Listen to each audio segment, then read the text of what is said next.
നമസ്കാരം. ചുരിക ഓൺലൈൻ മീഡിയയിലേക്ക് സ്വാഗതം. ബഹുജന കാൽനട പ്രചരണ ജാഥ സംഘടിപ്പിച്ചു. കുട്ടോത്ത് അട്ടക്കുണ്ട് റോഡ് വികസനം ത്വരിതപ്പെടുത്തുക, കിഫ്ബി ഗൈഡ് ലൈൻ അനുസരിച്ച് റോഡ് പ്രവൃത്തി പൂർത്തീകരിക്കുക, വ്യവഹാരങ്ങളിൽ കുടുങ്ങി റോഡ് വികസനം വൈകിപ്പിക്കരുത് തുടങ്ങിയ മുദ്രാവാക്യങ്ങൾ ഉയർത്തി കുട്ടോത്ത് അട്ടക്കുണ്ട് റോഡ് സംരക്ഷണ സമിതിയുടെ നേതൃത്വത്തിൽ ജൂൺ 8 പണിക്കോട്ടിയിൽ നിന്നും അട്ടക്കുണ്ട് കടവിൽ നിന്നും ആരംഭിച്ച ജാഥകൾ തുറശ്ശേരിമുക്കിൽ സമാപിച്ചു. വികസനത്തിൻ മുന്നേറ്റത്തെ അണിചേർ നേടുക നാട്ടാരെ, ഒന്നിച്ചൊന്നായി മുന്നോട്ട്, ഒന്നിച്ചൊന്നായി മുന്നേറാം. ഇൻക്ലാബ് സിന്ദാബാദ്, റോഡ് സംരക്ഷണ സമിതി സിന്ദാബാദ്, റോഡ് സംരക്ഷണ സമിതി സിന്ദാബാദ്. പണിക്കോട്ടിയിലെ ജാഥ വില്യാപ്പള്ളി ഗ്രാമപഞ്ചായത്ത് പ്രസിഡന്റ് ശ്രീമതി കെ ബിജുല ഉദ്ഘാടനം ചെയ്തു. അട്ടക്കുണ്ട് ജാഥ മണിയൂർ ഗ്രാമപഞ്ചായത്ത് പ്രസിഡന്റ് ടി കെ അഷ്റഫ് ഉദ്ഘാടനം നിർവഹിച്ചു.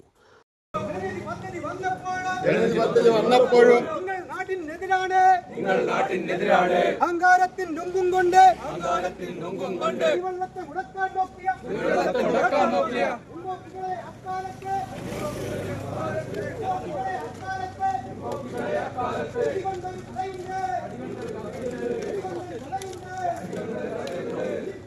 റോഡ് സംരക്ഷണ സമിതി ചെയർമാൻ എം സുരേഷ് ബാബു ലീഡറായുള്ള അട്ടക്കുണ്ട് ജാഥയും തുറശ്ശേരിമുക്കിൽ സമാപിച്ചു. സ്ഥാനാർപ്പണം ചെയ്യുന്നതിന് വേണ്ടി നാണോട്ടൻ, ബി കെ ബാലേഷാട്ടൻ, മന്ത്രിത്തണ്ടി ദിവ്യേട്ടൻ,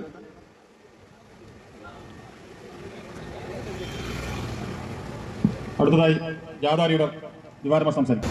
ഇതേപോലൊരു ജാഥ മണിയൂർ ഗ്രാമപഞ്ചായത്ത് പ്രസിഡന്റ് ഉദ്ഘാടനം ചെയ്ത് അട്ടക്കുണ്ട് കടവിൽ നിന്ന് ആരംഭിച്ചിപ്പോൾ കുറുന്തോടി പ്രസംഗിച്ചുകൊണ്ടിരിക്കുകയാണ്. ഈ രണ്ട് ജാഥകളും ഏതാനും നിമിഷങ്ങൾക്കകം തുറശ്ശേരിമുക്കിൽ സംഗമിക്കുകയാണ്. സമാപന സമ്മേളനത്തിന്റെ ഉദ്ഘാടനം കുറ്റാടി MLA മണിയൂർ പഞ്ചായത്തിലെ ജനങ്ങൾ മുഴുവനും തെരുവിലിറങ്ങി കാൽനട ജാതിയായി ഇവിടെ എത്തിച്ചേർന്നിരിക്കുന്നു. അല്പം പ്രയാസകരമായ ഇത്തരമൊരു പ്രചരണ പരിപാടിയിൽ ഏർപ്പെടാൻ ഇവിടെ എത്തിച്ചേർന്ന മുഴുവൻ നാട്ടുകാരെയും ഹൃദയപൂർവ്വം ആദ്യമായി അഭിവാദ്യം ചെയ്യുകയാണ്. 4 വർഷങ്ങൾക്കപ്പുറം ഞാൻ ഈ മണ്ഡലത്തിലെ സ്ഥാനാർത്ഥിയായി മത്സരിക്കുന്ന ഘട്ടത്തിൽ ഏറ്റവും ദുഷ്കരമായ ഒരു യാത്രയായിരുന്നു ഈ റോഡിലൂടെ നടന്നിരുന്നത്. കുണ്ടും കുഴിയും നിറഞ്ഞി നട്ടല് തകർന്നു പോകുന്ന രൂപത്തിലുള്ള ഒരവസ്ഥയിലായിരുന്നു ഈ റോഡ് ഉണ്ടായിരുന്നത്. അന്ന് ഇരകൾ എന്ന് പറയുന്ന ഒരു വിഭാഗം സ്ഥാനാർത്ഥി എന്നുള്ള രൂപത്തിൽ നേരിൽ കാണണമെന്ന് ആവശ്യപ്പെടുകയുണ്ടായി. ഞാൻ അവരുടെ യോഗത്തിൽ പോയി അവർക്ക് പറയാനുള്ളത് മുഴുവനും കേട്ടു. നിലവിലുള്ള റോഡ് ഒരു ഭാഗത്ത് കിടക്കുക, മറ്റൊരു ഭാഗത്ത് സമാന്തരമായി റോഡ് നിർമ്മിക്കുക എന്നതുൾപ്പെടെ ഒരുപാട് പരാതികളും പ്രശ്നങ്ങളുമാണ് അവരന്ന് ഉന്നയിച്ചത്. ഞാൻ അവരോട് പറഞ്ഞു, ഞാനൊരു ജനപ്രതിനിധിയായി തെരഞ്ഞെടുക്കപ്പെട്ടു കഴിഞ്ഞാൽ നിങ്ങളുടെ പ്രശ്നങ്ങളിൽ ഇടപെട്ട് ന്യായമായ പരിഹാരം ഉണ്ടാക്കാൻ ഞാൻ പരിശ്രമിക്കും എന്ന് ഉറപ്പ് നൽകുകയും ചെയ്തു. MLA ആയി ചുമതലയേറ്റ ശേഷം ഞാൻ ആദ്യം ചെയ്ത നടപടി നിലവിലുള്ള റോഡ് ഗതാഗത സൗകര്യം ഏർപ്പെടുത്തുന്നതിന് വേണ്ടിയുള്ള കാര്യങ്ങളാണ് ചെയ്തത്. സാധാരണഗതിയിൽ കിഫ്ബി ഒരു റോഡിന് വേണ്ടി ഫണ്ട് അനുവദിച്ചു കഴിഞ്ഞാൽ പിന്നെ ആ റോഡിന് കുണ്ടും കുഴിയും നികത്താൻ വേണ്ടി ഫണ്ട് അനുവദിക്കാറില്ല. അല്ലാതെ റീടാറിങ്ങോ പുനരുദ്ധാരണ പ്രവർത്തനമോ അവർ അനുവദിക്കാറില്ല. ഞാൻ ആദ്യമായി കിഫ്ബിയിൽ ഈ റോഡ് ഗതാഗത യോഗ്യമാക്കണം എന്ന് എഴുതി കൊടുത്തപ്പോൾ കിഫ്ബി പറഞ്ഞു കുണ്ടും കുഴിയും അടിയന്തരമായി ഞങ്ങൾ നികത്താം. ഞാൻ പറഞ്ഞു അതിന്റെ ഒരു ആവശ്യവുമില്ല. കുണ്ടും കുഴിയും നികത്തിക്കൊണ്ട് ഈ റോഡിന്റെ യാത്രാ സൗകര്യം ഏർപ്പെടുത്താൻ കഴിയില്ല. അത്രയും ദയനീയമാണ് ഈ റോഡിന്റെ ഗതാഗത സൗകര്യം. അതുകൊണ്ട് റീടാറിങ്ങിന് ആവശ്യമായ ഫണ്ട് അനുവദിച്ചേ മതിയാകും. ബഹുമാനപ്പെട്ട മുഖ്യമന്ത്രിക്കും ബഹുമാനപ്പെട്ട പൊതുമരാമത്ത് വകുപ്പ് മന്ത്രിക്കും ഈ കാര്യം ഉന്നയിച്ചുകൊണ്ട് നിവേദനം സമർപ്പിക്കുകയും അവർ കൂടി ഇടപെടുകയും ചെയ്തതിന് ഫലമായി കിഫ്ബി സാധാരണയിൽ നിന്ന് വ്യത്യസ്തമായി 2,16,00,000 രൂപ എന്നാണ് എന്റെ ഓർമ്മ ഇതിനുവേണ്ടി അനുവദിക്കുകയും ടെൻഡർ ചെയ്ത് റീടാറിംഗ് പ്രവർത്തനം ആരംഭിക്കുകയും ചെയ്തു. അത്ര വലിയ സംവിധാനമൊന്നുമുള്ള ഒരു കോൺട്രാക്ട് ആയിരുന്നില്ല എടുത്തത്. കോൺട്രാക്ട് തീരുമാനിക്കുന്നതിൽ നമുക്കൊന്നും ചെയ്യാൻ കഴിയില്ലല്ലോ.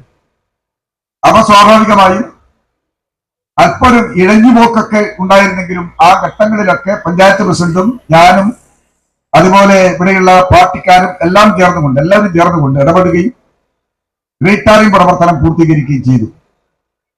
ആദ്യം ചെയ്ത പ്രവർത്തനം അതാണ് എന്ന കാര്യം പ്രത്യേകം സൂചിപ്പിക്കാൻ ഞാൻ ആഗ്രഹിക്കുകയാണ്.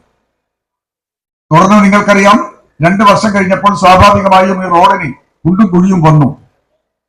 കുണ്ടും കുഴിയും വന്നപ്പോൾ കിഫ്ബിയുമായി ബന്ധപ്പെടുകയും 48 ലക്ഷം രൂപയുടെ എസ്റ്റിമേറ്റ് അംഗീകരിപ്പിച്ചുകൊണ്ട് അടിയന്തരമായി റിപ്പയർ പ്രവർത്തനവും നടത്തിയിട്ടുണ്ട്. ഏറ്റവും മുന്തിയ പരിഗണന ജനങ്ങളുടെ യാത്രയ്ക്ക് വേണ്ടിയാണ് നൽകിയത്. ആ രൂപത്തിലുള്ള പ്രവർത്തനമാണ് നടത്തിയിട്ടുള്ളത് എന്നറിയാം.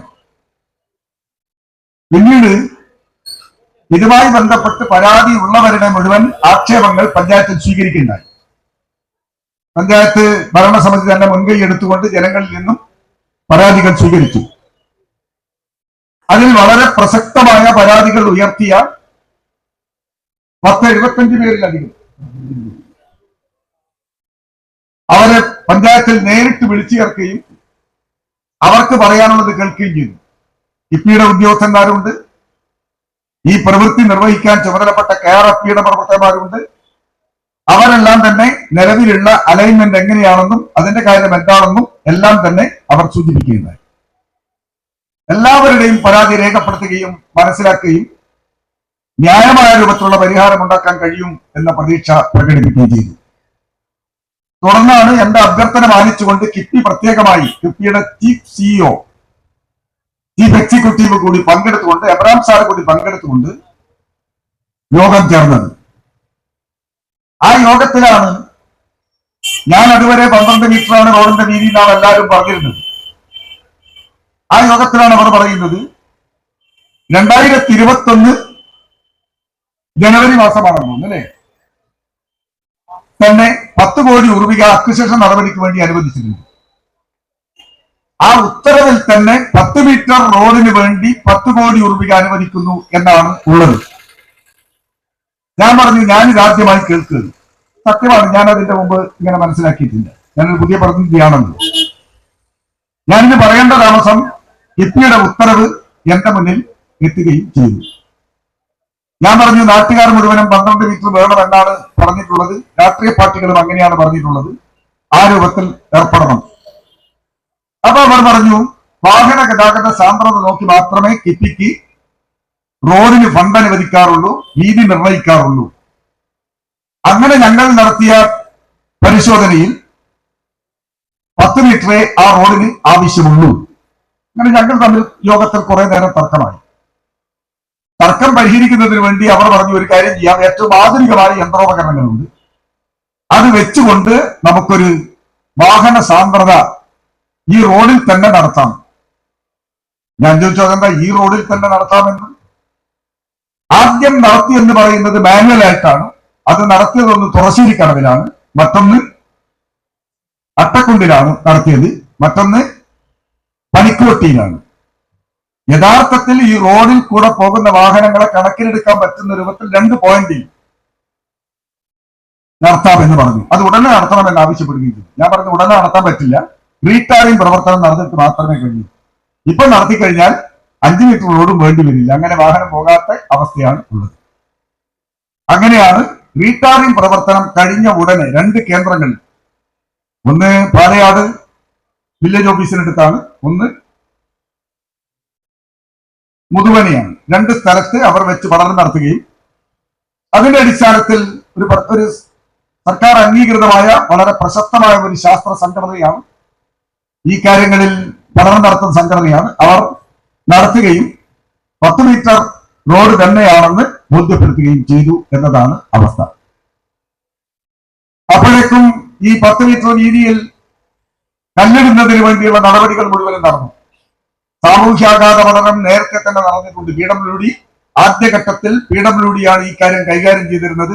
ആ ഘട്ടത്തിൽ തന്നെ സാമൂഹ്യാഘാത പഠനം 12 മീറ്ററിനകത്ത് വന്നു കഴിഞ്ഞാൽ എങ്ങനെയാകും എന്നവർ തീരുമാനിക്കുകയും ചെയ്തു. സ്വാഭാവികമായും 12 മീറ്റർ 10 മീറ്ററായി ചുരുങ്ങുമ്പോൾ ജനങ്ങൾക്ക് പ്രയാസം കുറയുകയുള്ളൂ, വർദ്ധിക്കില്ലല്ലോ. അതുകൊണ്ട് പുതിയൊരു പഠനത്തിന്റെ ആവശ്യമില്ല എന്നും തീരുമാനിക്കുകയും മറ്റ് നടപടികളുമായി മുന്നോട്ട് പോവുകയും 10 മീറ്ററിൽ കല്ല് മുഴുവൻ നാട്ടുകയും ചെയ്തു. 3-4 പേർ ഞങ്ങളുടെ പ്രദേശത്ത് നാട്ടരുതെന്നും 12-ലാണെങ്കിൽ നിങ്ങൾ നാട്ടിക്കൊള്ളൂ എന്നൊക്കെ പറഞ്ഞ പ്രശ്നമുണ്ട്. അങ്ങനെ പൂർത്തീകരിക്കുകയും ചെയ്യുകയാണ് ചെയ്തിട്ടുള്ളത്. 11 നോട്ടിഫിക്കേഷൻ നേരത്തെ പുറപ്പെടുവിച്ച അക്വിസിഷൻ നടപടിയുടെ കൃത്യമായി 2013 പാർലമെന്റ് പാസാക്കിയ നിയമം അനുസരിച്ച് മാത്രമേ ഭൂമി ഏറ്റെടുക്കാൻ കഴിയൂ. അതിന് വിവിധ ഘട്ടങ്ങളുണ്ട്. ആ ഘട്ടങ്ങളിൽ ഏറ്റവും കുറവും ഒന്നും വരുത്താൻ ആർക്കും കഴിയില്ല. 11 നോട്ടിഫിക്കേഷൻ വരുത്തി അപ്പോഴാണ് കോടതിയിൽ കേസ് വരുന്നത്. കോടതിയിൽ കേസ് വന്നപ്പോൾ കുറെ സർവേ നമ്പറുകൾ ചിലതെല്ലാം ഒമിഷൻ വന്നു എന്ന് മനസ്സിലാക്കി. അതുകൂടി പരിഹരിക്കുന്ന രൂപത്തിൽ പിന്നീട് 11 നോട്ടിഫിക്കേഷൻ പുറപ്പെടുവിക്കുകയും അതിന്റെ കാലാവധി അത് പുറപ്പെടുവിച്ചു കഴിഞ്ഞാൽ 60 ദിവസം അവധിയുണ്ട്. 60 ദിവസത്തെ അവധിക്കിടയിൽ ഈ പ്രഖ്യാപനത്തിൽ പറഞ്ഞിട്ടുള്ള ഉടമകൾക്ക് എന്തെങ്കിലും പരാതി ഉണ്ടെങ്കിൽ സമർപ്പിക്കാം. ഞാൻ മനസ്സിലാക്കുന്നത് 100-ലധികം പരാതികൾ ഇതിന്റെ ഉടമകളായിട്ടുള്ളവർ സമർപ്പിച്ചിട്ടുണ്ട് എന്നതാണ്. നേരത്തെ കോടതിയിൽ കൊടുത്ത കേസ് ഒരു ഘട്ടത്തിൽ തീർപ്പാക്കിയപ്പോൾ 10 മീറ്റർ ആയിട്ടുള്ള ഉത്തരവ് റദ്ദാക്കണം എന്ന ആവശ്യം കോടതി നിരാകരിക്കുകയുണ്ടായി. 12 മീറ്റർ വേണം എന്ന് പറയുന്ന കാര്യം കോടതി നിരാകരിച്ചു.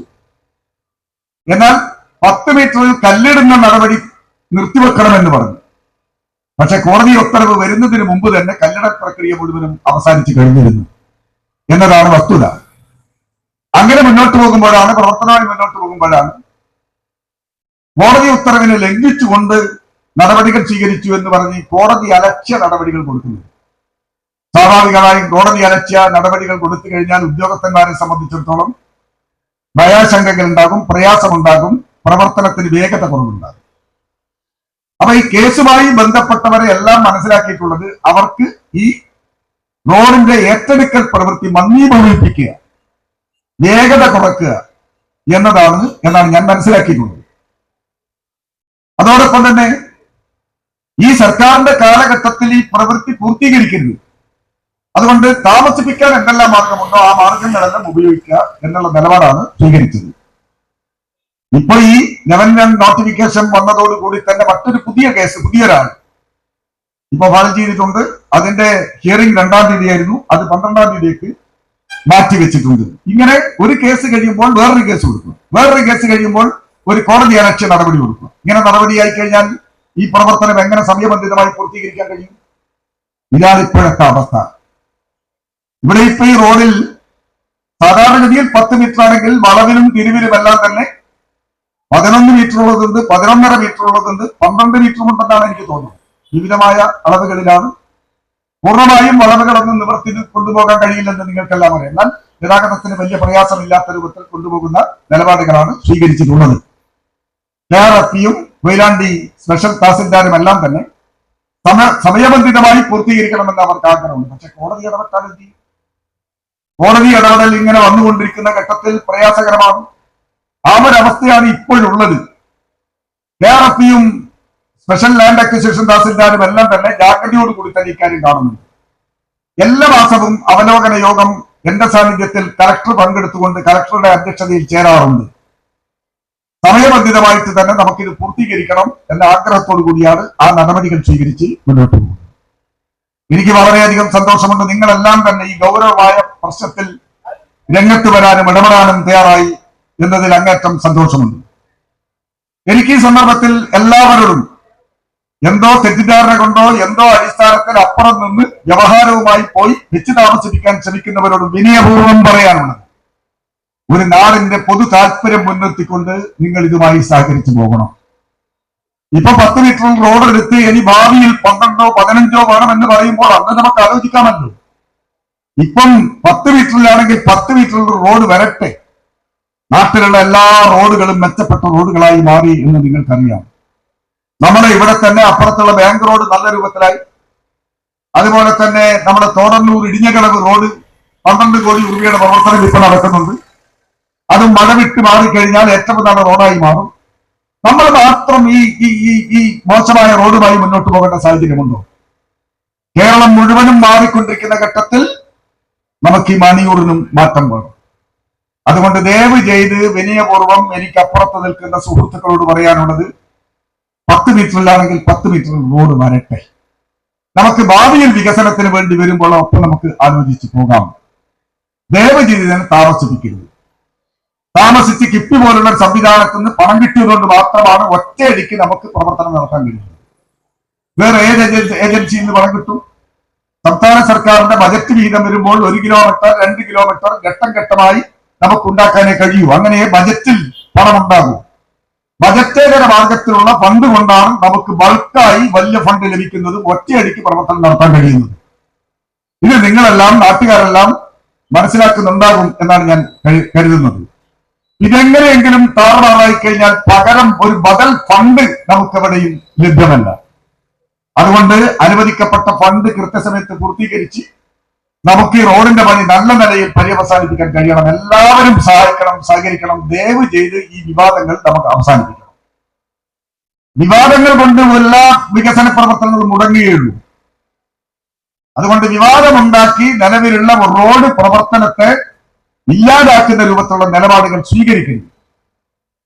എല്ലാ വിഭാഗം ആൾക്കാരോടും MLA എന്നുള്ള രൂപത്തിൽ വിനയപൂർവ്വമായി എനിക്ക് അഭ്യർത്ഥിക്കാനുള്ളത്, എത്രയോ കാലമായി നാം പ്രതീക്ഷിക്കുന്ന റോഡാണ്. ഈ റോഡൊന്ന് യാഥാർത്ഥ്യമാകട്ടെ. എല്ലാവരും ഒന്ന് സഹായിക്കണം. ഈ പരസ്യമായി ഈ പൊതുയോഗത്തിൽ മഹാപൊതുയോഗത്തിൽ എനിക്ക് അഭ്യർത്ഥിക്കാനുള്ള എല്ലാവരുടെയും സഹായം വേണം. എല്ലാവരും സഹായിക്കണം. മറ്റഭിപ്രായ വ്യത്യാസങ്ങളെല്ലാം നമ്മൾ മാറ്റിവെക്കണം. ഇവിടെ എല്ലാവരും കൂട്ടായി ചേർന്നുകൊണ്ടാണ് ഒരു സംയുക്ത സമിതിയുടെ ആഭിമുഖ്യത്തിൽ ഇതുപോലുള്ള ഒരു പ്രകടന പരിപാടി സംഘടിപ്പിച്ചിട്ടുള്ളത്. ഇതിന് നേതൃത്വം കൊടുത്ത എല്ലാ പാർട്ടിക്കാരെയും എല്ലാ വിഭാഗം ആൾക്കാരെയും ഹൃദയപൂർവ്വം ഒരിക്കൽ കൂടി ഞാൻ അഭിനന്ദിക്കുകയാണ്. അതുകൊണ്ട് എല്ലാവരുടെയും സഹായം ലഭ്യമാകണം. നമുക്ക് നമ്മുടെ കാലാവധിക്കുള്ളിൽ തന്നെ ഈ റോഡിന്റെ പ്രവർത്തനം പൂർത്തീകരിക്കാൻ സഹായിക്കണമെന്ന് ഒരിക്കൽ കൂടി അഭ്യർത്ഥിച്ചുകൊണ്ട് ഞാൻ എന്റെ വാക്കുകൾ അവസാനിപ്പിക്കുന്നു. സന്തോഷപൂർവ്വം ഉദ്ഘാടനം ചെയ്തതായി അറിയിക്കുന്നു. ക്യാപ്റ്റന്മാർക്കുമുള്ള സ്വീകരണം നൽകുന്നതിന് വേണ്ടി അതുമായി ബന്ധപ്പെട്ട ആളുകളോട് അപേക്ഷിക്കാം. വിശദീകരണം നടത്തുന്നതിന് ശ്രീവാരൻ മാഷോട് അപേക്ഷിക്കാം. കിടക്കുന്ന മേഖലയിലെ സാധാരണ ജനങ്ങളോട്, അതിലുപരി അതിന്റെ പരിസരത്ത് കിടക്കുന്ന സാധാരണ പൗരന്മാരോട് ഈ റോഡ് ഇപ്പോൾ വികസനത്തിന്റെ ഭാഗമായി 73 കോടി രൂപ കിഫ്ബിയിൽ നിന്ന് അനുവദിച്ച് അതിന്റെ പ്രവർത്തനങ്ങൾ വിവിധ ഘട്ടങ്ങളിലൂടെ നിയമപ്രകാരം കടന്നുപോവുകയാണ്. അതിന്റെ 90% റിക്കാർഡിക്കലായ വർക്ക് പൂർത്തീകരിച്ച ഒരു ഘട്ടത്തിലാണ് കോടതിയിൽ കേസുകൾ പോയിക്കൊണ്ടിരിക്കുന്നത്. എന്ന് പറഞ്ഞാൽ ഇത് ഞങ്ങൾ ഇനി സമ്മതിക്കില്ല. കോടതി വ്യവഹാരം ഉപയോഗിച്ച് ഞങ്ങൾ തടസ്സപ്പെടുത്തുക. അത് ഈ നാട്ടിലെ പുരോഗമനവാദികളായ സാധാരണ ജനങ്ങളോടുള്ള വെല്ലുവിളിയാണ്. ആ വെല്ലുവിളിക്ക് നേതൃത്വം കൊടുക്കുന്ന ഏതെങ്കിലും രാഷ്ട്രീയ പാർട്ടിയൊന്നുമല്ല. 5 or 6 വരുന്ന ചില ആളുകളാണ്, ആക്ഷൻ കമ്മിറ്റി എന്ന് പറയുന്ന കുറച്ച് ആളുകളാണ്. അവർ ഈ നാട്ടിലെ ജനങ്ങൾക്കിടയിൽ പറഞ്ഞു പരത്തിയ നിരവധി പ്രചരണങ്ങളുടെ ഭാഗമായി അത് ജനങ്ങൾക്ക് തെറ്റാണെന്ന് ബോധ്യപ്പെട്ടുകൊണ്ടിരിക്കുന്നത് കൊണ്ട് അവർ കള്ളപ്രചരണങ്ങളിലേക്ക് പോകാം. ഉദാഹരണത്തിന് അവരിപ്പോ പറഞ്ഞു നടക്കുന്നത് മണിയൂർ പഞ്ചായത്തിലേക്ക് റോഡ് സൗകര്യം 12 മീറ്റർ റോഡ് സൗകര്യം ഇല്ലാത്തത് കൊണ്ട് പെൺകുട്ടികളുടെ കല്യാണം കഴിയുന്നില്ല. വലിയ അത്ഭുതമായിട്ടാണ് എനിക്ക് തോന്നുന്നത്. ആൺകുട്ടികൾക്ക് പെൺകുട്ടികളെ കിട്ടുന്നില്ല ഇടയിൽ. അതുകൊണ്ട് കർണാടകത്തിൽ പോയിട്ട് പെൺകുട്ടികളെ ഇവിടെ കല്യാണം കഴിച്ചുകൊണ്ടിരുന്നുണ്ട്. മണിയൂർ പഞ്ചായത്തിൽ ഏതെങ്കിലും പെൺകുട്ടിയുടെ കല്യാണം ഈ പ്രശ്നത്തിന് മേൽ കഴിയാതിരിക്കുന്നുണ്ടെങ്കിൽ അവരെ അഡ്രസ് തരണം, ഞങ്ങൾ ഏൽപ്പിച്ചു കൊടുക്കും. നമ്മുടെ നാട്ടിലെ ചെക്കന്മാർ നല്ല പണി കിട്ടിയവർക്ക് തന്നെ പെണ്ണ് കിട്ടുന്നില്ല. പണിയുള്ളവർക്ക് പെൺകുട്ടികളെ കിട്ടുന്നില്ല. പെൺകുട്ടികളുടെ കല്യാണ മാർക്കറ്റിലേക്കുള്ള വരവ് പലയിടത്തും വലിയ രൂപത്തിൽ, പട്ടണങ്ങളിൽ ഉൾപ്പെടെ എല്ലാ സൗകര്യമുള്ള മെട്രോപൊളിറ്റൻ സിറ്റിയിൽ ആൺകുട്ടികൾക്ക് പെൺകുട്ടികൾ കിട്ടുന്നില്ല. മണിയൂർ പഞ്ചായത്തിൽ 12 മീറ്റർ റോഡാക്കിയാൽ അപ്പാട് ചെറുപ്പക്കാർ പാഞ്ഞു വരും വീട്ടിലേക്ക് എന്നുള്ള ധാരണ വെറുതെ ഇങ്ങനെ പ്രചരിപ്പിക്കുകയാണ്. അങ്ങനെയാണെങ്കിൽ കോഴിക്കോട് പട്ടണത്തിൽ പെണ്ണ് കിട്ടാതെ നിൽക്കുന്ന ചെറുപ്പക്കാരനുണ്ട്. അതുപോലെ പെൺകുട്ടികൾ വെറുതെ ഇരിക്കുന്നുണ്ട്. അതങ്ങനെ പ്രശ്നം, അതൊക്കെ ഓരോ ഘടകമാണ്. ഈ പ്രശ്നങ്ങളല്ല. ഇതിങ്ങനെ ആളുകളെ വൈകാരികതയിൽ ഇങ്ങനെ തൊട്ട്, നമ്മുടെയൊക്കെ വീട്ടിലുണ്ടാവില്ല ആൺകുട്ടികളും പെൺകുട്ടികളും, അതിനോട് തൊട്ടിട്ട് പറയാണ് നമ്മളെ അതിനെതിരാക്കുക. ഇങ്ങനെ ധാരാളം പ്രചരണങ്ങൾ ഇങ്ങനെ നടക്കുകയാണ്. ഒരു പ്രചരണവും കാറ്റുപിടിക്കുന്നില്ല. അവസാനം എന്താ പറഞ്ഞ്, നമ്മുടെ പഞ്ചായത്ത് പ്രസിഡന്റ് TK പ്രസിഡന്റ് സ്ഥാനം ഏറ്റെടുത്തപ്പോഴാണ് ഈ പണികളൊക്കെ അതിൻ്റെതായ നിലയിൽ പോയി. പുതിയ MLA വന്നു, അതിന്റെ പണി ആ നിലക്ക് വന്നു, റോഡിന്റെ നേരത്തെ പറഞ്ഞ കാര്യങ്ങളൊക്കെ നടന്നു. അപ്പോഴാണ് 10 മീറ്റർ റോഡാണെന്നുള്ള കടലാസ് വരുന്നത്.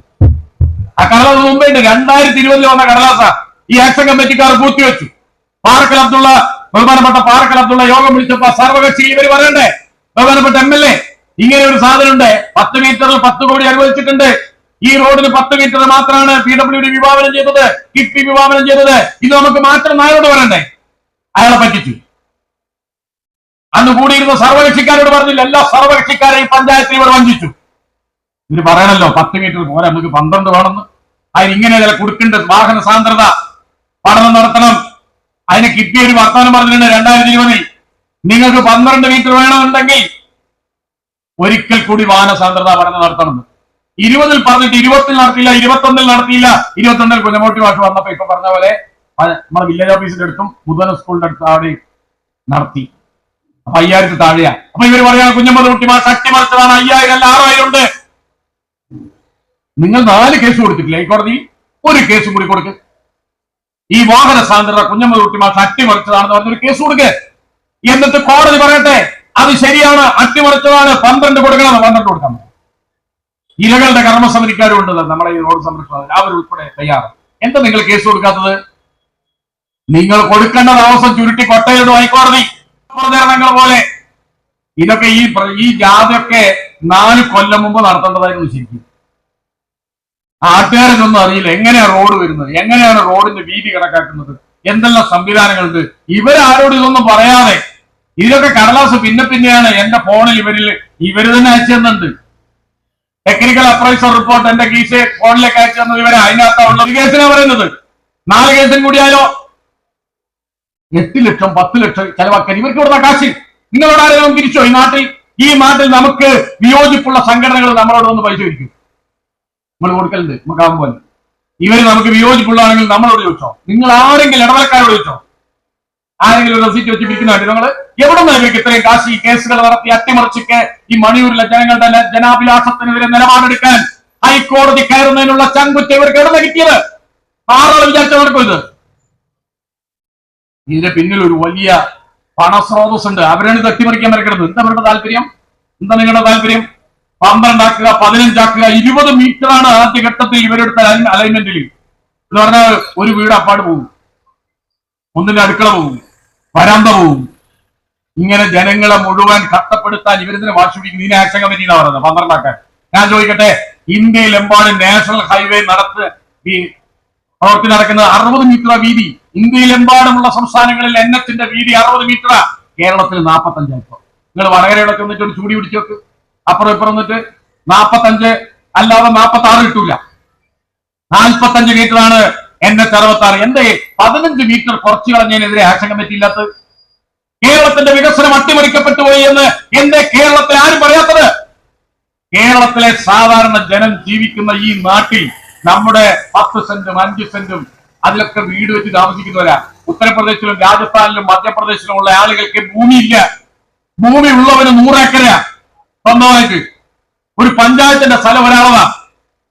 അതുകൊണ്ടോ സാധാരണക്കാരന് ഭൂമി പോകുന്ന പ്രശ്നമില്ല. കാരണം എന്താ? സമ്പന്നന്റെ ഭൂമി ഒരു 12-60 മീറ്റർ എടുത്താൽ ഒരു പ്രശ്നമില്ല. 100 ഏക്കർ ഉള്ളതിനകത്ത് ഒരു 60 മീറ്റർ ഭൂമി പോയാൽ എന്താ പ്രശ്നം?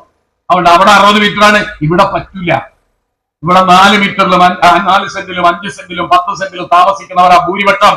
അവന്റെ സ്ഥലം പകുതി എടുത്തു പോകണമെന്നാണോ ഇവിടുത്തെ ആക്ഷൻ കമ്മിറ്റി പറയുന്നത്? ഇനി പറഞ്ഞാൽ ചിലപ്പോൾ കൊടുക്കേണ്ടി വരും. ഞങ്ങളതിന് ഇതൊന്നുമല്ല, വികസനത്തിന് സ്ഥലമൊക്കെ കൊടുക്കേണ്ടി വരും. പക്ഷേ ഇതിനൊക്കെ ഒരു വ്യവസ്ഥയുണ്ട്. ആ വ്യവസ്ഥയാണ് നേരത്തെ കുഞ്ഞമ്മട്ടി മാഷ് പറഞ്ഞ ഒരു നിയമാവലിയുടെ അടിസ്ഥാനം, ഗൈഡ് ലൈനിന്റെ അടിസ്ഥാനത്തിൽ കിഫ്ബി മുന്നോട്ട് വെച്ചിരിക്കുന്നത്. അത് നിങ്ങൾ എങ്ങനെ അട്ടിമറിക്കുക? ഞങ്ങൾക്കത് ബാധകമല്ല എന്ന് പറയാൻ ഈ 6 ആളുകൾ വരുന്ന ഈ ആക്ഷൻ കമ്മിറ്റിക്കാർക്ക് എവിടെ ധൈര്യം വന്ന് ഇവിടുത്തെ രാഷ്ട്രീയ പാർട്ടികൾ മുഴുവൻ അവർ വെല്ലുവിളിക്കില്ലേ? നിങ്ങൾ ആരാന്ന് ആലോചിച്ച്? നിങ്ങൾക്ക് വികസനം അറിഞ്ഞുകൂടാ? നിങ്ങൾ നടപ്പാക്ക്. ഈ നാട്ടിലെ വികസനം, ഇവിടെ നടന്ന എല്ലാ വികസനത്തിന്റെയും പിറകിൽ രാഷ്ട്രീയ പ്രസ്ഥാനങ്ങളുടെ കയ്യൊപ്പുണ്ട്. പ്രതിപക്ഷമായാലും ഭരണപക്ഷമായാലും. പ്രതിപക്ഷ MLA ഉണ്ടായിട്ടില്ല ഇവിടെ, ഭരണപക്ഷ MLA ഉണ്ടായിട്ടില്ല ഇവിടെ. എല്ലാവരും ഇവിടെ MLA-മാരായിട്ടില്ലേ? പ്രതിപക്ഷത്തും ഭരണപക്ഷത്തുള്ളവർ എല്ലാവരും എല്ലാ MLA-മാരുമായി സഹകരിച്ചിട്ടുണ്ട്. രാഷ്ട്രീയ വ്യത്യാസം അഭിപ്രായങ്ങളൊക്കെ ഉണ്ടെങ്കിലും വികസനത്തിന്റെ കാര്യത്തിൽ മണിയൂരിൽ എന്നും ഒന്നിച്ചു നിന്നിട്ടുണ്ട്. നിങ്ങളിൽ 1984 ഈ റോഡ് താഴെയിരുന്നു. 84-85 AV ഹാജിയാണ് MLA. ആരാ AV ഹാജിനെ തിരുവനന്തപുരത്ത് കൊണ്ടുപോയി PWD-യിൽ നിന്ന് 11.5 കിലോമീറ്റർ ദൈർഘ്യമുള്ള ഈ റോഡിന് മുഴുവൻ ടാർ ചെയ്യാൻ ഒരേ വർഷം ഫണ്ട് കിട്ടൂല. അങ്ങനെ കിട്ടില്ല, പകുതി ടാർ ചെയ്യും. അങ്ങനെയാ ഫണ്ട് കൊടുക്കുന്നത്. എങ്ങനെ മണിയൂരിൽ കിട്ടിയത്? അന്നാണ് AV ഹാജിയെ അദ്ദേഹത്തിന്റെ ബന്ധു കൂടിയായിട്ടുള്ള ഞങ്ങളുടെയൊക്കെ സുഹൃത്തായ ഇന്ത്യൻ യൂണിയൻ മുസ്ലിം ലീഗിന്റെ നേതാവായ ചങ്ങരത്ത് റസാക്ക് കൂട്ടി നാരായണത്തെ കൂട്ടിപ്പോയി. നമ്മുടെ ടി കെ നാരായണ പഞ്ചായത്ത് പ്രസിഡന്റായിരിക്കുന്നു. നാരായണനെ കൂട്ടിപ്പോയി. ഇതെല്ലാം റസാക്ക് ഞങ്ങളോട് പറഞ്ഞത് ഇതിന്റെ പൊങ്ങച്ചം പറയാനല്ല. റസാക്ക് പറഞ്ഞത് നാരായണൻ തിരുവനന്തപുരത്ത് കൊണ്ടുപോയിട്ട് ചായ കുടിക്കാൻ കയറിയെടുത്ത് ചോറുന്നാൻ കയറിയെടുത്തൊക്കെ കളിച്ച ചില സംഗതി ഉണ്ട്. വിശ്വസിച്ചു പൊരിച്ച് വാങ്ങിയാൽ കൊടുക്കുന്നില്ല. ഏത് റസാക്ക പൈസ കൊടുക്കുന്നത്, എന്നാലും നാരായണൻ സമ്മതിക്കില്ല. ആ രസം ഞങ്ങളോട് പറയാനാണ് ഇത് പറഞ്ഞത്. അപ്പോഴാണ് ഞാൻ മനസ്സിലാക്കുന്നത് ഈ ടാറിംഗ് നടത്തുന്നതിന് രണ്ട് വ്യത്യസ്ത പാർട്ടികൾ, രണ്ട് മുന്നണികൾ കൈകോർത്തു പിടിച്ച് പണം അങ്ങോട്ടും ഇങ്ങോട്ടും ചെലവാക്കി നടത്തിയ വികസനമാണ് ഈ നാടിന്റെ വികസനം. ഓല ഷെഡായിരുന്ന മണിയൂർ ഹൈസ്കൂളിലാണ് ഞങ്ങളൊക്കെ പഠിച്ചത്. ആ സ്കൂളിലെ ഷെഡ് മാറി, കെട്ടിടം മാറി, മാറ്റമുണ്ടാക്കിയതാരാ? മണ്ണും കല്ലും ചുമന്ന് സ്കൂൾ ഉണ്ടാക്കാൻ മെനക്കെട്ട കോൺഗ്രസ്സുകാരനും കമ്മ്യൂണിസ്റ്റുകാരനും ഉണ്ട് ഈ പഞ്ചായത്തിൽ. അങ്ങനെ ഒറ്റ മനസ്സോടെ ഈ പഞ്ചായത്തിലെ വികസനം മുഴുവൻ രാഷ്ട്രീയ പ്രസ്ഥാനങ്ങൾ ഒന്നിച്ചു നിന്നിട്ടാണ് നടപ്പാക്കിയത്. ആ രാഷ്ട്രീയ പ്രസ്ഥാനങ്ങളെ തമ്മിൽ ഭിന്നിപ്പിക്കുന്ന ഒരു ആക്ഷൻ കമ്മിറ്റി അതിന്റെ പ്രചരണം നടത്തി. ഇവിടെ എന്താ നടത്തിയത്? ഇത് നടക്കാൻ പോകുന്നില്ല, ഇവിടെ 10 മീറ്ററിൽ റോഡ് വരാൻ പോവാണെന്ന് വന്നപ്പോ പഞ്ചായത്തിലേക്ക് ഒരു മാർച്ച്. എന്നിട്ട് അവിടെ പ്രസംഗിക്കാൻ അതിന്റെ നേതാവ് എന്താ പ്രസംഗിച്ചത്? പഞ്ചായത്ത് പ്രസിഡന്റ് മുസ്ലിം, MLA മുസ്ലിം, പൊതുമരാമത്ത് വകുപ്പ് മന്ത്രി മുസ്ലിം. ഈ 3 മുസ്ലിങ്ങളും കൂടി പതിയാരക്കര പ്രദേശത്തെ മുസ്ലിങ്ങളുടെ സ്വത്ത് സംരക്ഷിക്കാൻ വേണ്ടി 12 മീറ്റർ പത്താക്കിയതാണ്. എങ്ങനെയുണ്ട്? അപ്പൊ ആർക്കാ ചൂടാവുക? ഇപ്പുറത്ത് ആർക്കെങ്കിലും ചൂടാവട്ടെ, എന്നിട്ട് ഈ പ്രശ്നം ഗുരുതരമാകട്ടെ എന്നുള്ള നിലയിൽ ഇമാതിരി പ്രസംഗം നമ്മുടെ നാട്ടിലെ ഒരു പൊതു ഭരണസ്ഥാപനത്തിന്റെ മുമ്പിൽ വന്ന് പ്രസംഗിച്ച വിദ്വാന്മാരായ ആക്ഷൻ കമ്മിറ്റിക്കാർ. ഞാൻ പറഞ്ഞു വന്നത് ചങ്ങരോത്ത് റസാഖും ടി കെ നാരായണനും ഉൾപ്പെടെയുള്ളവർ ഉണ്ടാക്കിയെടുത്ത ഒരു വികസന മുന്നേറ്റമുണ്ട് ഇവിടെ. ഒറ്റ മനസ്സോടെ ആ ഒറ്റ മനസ്സിൽ പോകുന്ന ഒരു സഹകരണ ഒരു സംരക്ഷണ സമിതിയാണ് ഇപ്പോൾ ഉള്ളത്. അതിനകത്ത് എല്ലാ രാഷ്ട്രീയ പാർട്ടിയിലുള്ളവരുണ്ട്. സുരേഷ് അങ്ങനെ എന്റെ രാഷ്ട്രീയ പാർട്ടിയിൽപ്പെട്ടതല്ല, വ്യത്യസ്ത രാഷ്ട്രീയ നിലപാടുള്ള ആളാണ്. പക്ഷേ ഈ പ്രശ്നത്തിൽ ഒറ്റ മനസ്സാണ്. അങ്ങനെയാണ് പഴയ കാലത്ത്. ആ പഴയ കാലം തിരിച്ചു വരികയാണ്. ആക്ഷൻ കമ്മിറ്റിയുടെ തോന്നിയവാസത്തെ അവസാനിപ്പിച്ചുകൊണ്ട് തിരിച്ചു വരികയാണ് എന്നുള്ളതിന്റെ പ്രത്യക്ഷ തെളിവ് നിങ്ങളുടെയൊക്കെ മനസ്സിലെത്തിക്കാൻ വേണ്ടിയാണ് ഈ പണിക്കോട്ട് റോഡിൽ നിന്നും അട്ടക്കൊണ്ടൊന്നും ഈ ജാഥ 100-150 ആളുകളെ 2 ജാഥകളിലായി അണിനിരത്തി 100 കണക്കിന് ആളുകളുടെ ജാഥ ഈ പ്രചരണമായിട്ട് എത്തിയത്. നമുക്ക് ഇനി ഇതിന്റെ 90% പണി കഴിഞ്ഞു. ആഗസ്റ്റ് മാസത്തോടെ 19 ഇറങ്ങിയാൽ ടെൻഡറിലേക്ക് പോകും. ടെൻഡർ പോയാൽ ഇതിന്റെ പണി മഴയുടെ പോക്കിനനുസരിച്ച് ഒക്ടോബർ, നവംബർ, ഡിസംബർ മാസത്തിൽ ഇതിന്റെ പണി തുടങ്ങണം. അതങ്ങനെ സമ്മതിക്കില്ല. ഞങ്ങൾ കേസ് കൊടുത്ത് മൂക്ക് മുറിച്ച് ശകുനം മുടക്കുമെന്ന് കുറച്ച് ആളുകൾ മെനക്കെട്ട് കോടതി കയറിയാൽ അതിന് ഞങ്ങൾ ഈ സ്ഥലമുടമകളും ഈ നാട്ടിലെ എല്ലാ രാഷ്ട്രീയ പ്രസ്ഥാനങ്ങളും ഒന്നിച്ചണിനിരന്ന് നിയമത്തിന്റെ മേലെ ജനശക്തി എന്താണെന്ന് കാണിച്ചു തരും. ഞങ്ങൾ കോടതിയിൽ നിൽക്കുന്നല്ല. 10 മീറ്ററിൽ റോഡ് സാക്ഷാത്കരിക്കാൻ വേണ്ടിയുള്ള ഇടപെടലിന് ഞങ്ങളെല്ലാം നേതൃത്വം കൊടുക്കും. ഇബി ഫണ്ട് പറഞ്ഞ പോലെയാണ് നിൽക്കില്ല കേട്ടോ. 73 കോടി മണിയൂരിലേക്ക് വരുന്നത് തടയുക. വടകര മണ്ഡലത്തിൽ ഒരു സ്കൂളിന് കിട്ടിയ കിഡ്ബി ഫണ്ട് തർക്കത്തിന്റെ മുകളിൽ ഇപ്പൊ മാറ്റാൻ പോവാണ്, വേറൊരു സ്കൂളിൽ കൊടുക്കാൻ പോവാ. എങ്ങനെയുണ്ട്? വെറുതെ ഒരു പ്രശ്നം പറഞ്ഞതിന് തർക്കം ഉണ്ടാക്കുക. അതേപോലെ ഇവിടേക്ക് നമ്മുടെ നാട്ടിലൊരു വികസനത്തിന് കിട്ടുന്ന 73 കോടി തടസ്സപ്പെടുത്താൻ പോവാണ്. ആ തടസ്സപ്പെടുത്തൽ ഈ നാട്ടിലെ ഭൂരിപക്ഷം വരുന്ന ജനത സമ്മതിക്കില്ല എന്നുള്ള പ്രഖ്യാപനമാണ് ഇന്ന് ഈ സമാപനത്തിലൂടെ നമ്മൾ നടത്തുന്നത്. ആ പ്രഖ്യാപനത്തിന്റെ അടിസ്ഥാനത്തിൽ വരും ദിവസം നമുക്ക് ഉജ്ജ്വലമായ മുന്നേറ്റം, ഈ വികസന മുന്നേറ്റം മണിയൂരിലെ പഴയകാല രാഷ്ട്രീയ പ്രസ്ഥാനങ്ങളുടെ നേതാക്കന്മാർ നടത്തി വന്നതിന്റെ പാരമ്പര്യം ഏറ്റുവാങ്ങി അവരുടെയൊക്കെ സ്വപ്നങ്ങൾ സാക്ഷാത്കരിക്കുന്നതിന് വേണ്ടി നിങ്ങളുടെയൊക്കെ ഹൃദയവികാരങ്ങൾ നെഞ്ചേറ്റു വാങ്ങിക്കൊണ്ട് ഈ ഉത്തരവാദിത്തം ഭംഗിയായി നിർവഹിക്കുന്നതിനുള്ള ചുമതല വരും മാസങ്ങളിൽ ഇത് ടെൻഡറിലേക്ക് നയിക്കാനുള്ള ചുമതല കൂടി ബഹുമാനപ്പെട്ട MLA നമ്മളെല്ലാം കൂടി ഏൽപ്പിക്കുകയാണ്. അദ്ദേഹത്തിന് നിങ്ങളുടെ എല്ലാ മനസ്സും പിന്തുണയുമാണ് ഈ കാര്യത്തിൽ കിട്ടേണ്ടത്. നമുക്ക് ആ ചുമതല ഭംഗിയായി നിർവഹിക്കുന്നതിന് ഈ ഘട്ടത്തിൽ പ്രതിജ്ഞയെടുക്കാം എന്ന് മാത്രം പറഞ്ഞുകൊണ്ട് ഈ ജാഥയ്ക്ക് നിങ്ങൾ നൽകിയ സ്വീകരണത്തിന് നന്ദി പ്രകാശിപ്പിക്കുന്നു. ഇ മോഹൻദാസ് അധ്യക്ഷനായി. KP Kunhiraman, T Rajan master, TN Manoj, KP Babu, EV Abdul Majeed, P Sankaran master, PP Balan, Gopalakrishnan master എന്നിവർ സംസാരിച്ചു. ഈ പദയാത്രയിൽ എത്തിച്ചേർന്ന മുഴുവൻ പേരെയും ഇതിന് ഏതൊരു വികസനത്തിലും സാധാരണഗതിയിൽ നമുക്കറിയാം, ഒരു റോഡ് വികസനം വരുമ്പോൾ അതിന് 2 ഭാഗത്ത് 2 ആൾക്കാരെ ഉണ്ടാകാറുണ്ട്. ഒന്ന് നടപ്പിലാക്കുന്ന ഏജൻസി, രണ്ടാമത്തത് അതിന്റെ പ്രയാസം അനുഭവിക്കുന്ന ഒരു വിഭാഗം. എന്നാൽ മണിയൂരിൽ നമ്മൾ കാണുന്നത് പുതിയൊരു വിഭാഗമാണ്, ആക്ഷൻ കമ്മിറ്റിക്കാർ. എന്താണ് അവർ ഉദ്ദേശിക്കുന്നത് എന്ന് നമുക്കറിയില്ല. കാരണം ഏത് രീതിയിലും ഈ പ്രവർത്തനത്തെ തടസ്സപ്പെടുത്താൻ വേണ്ടി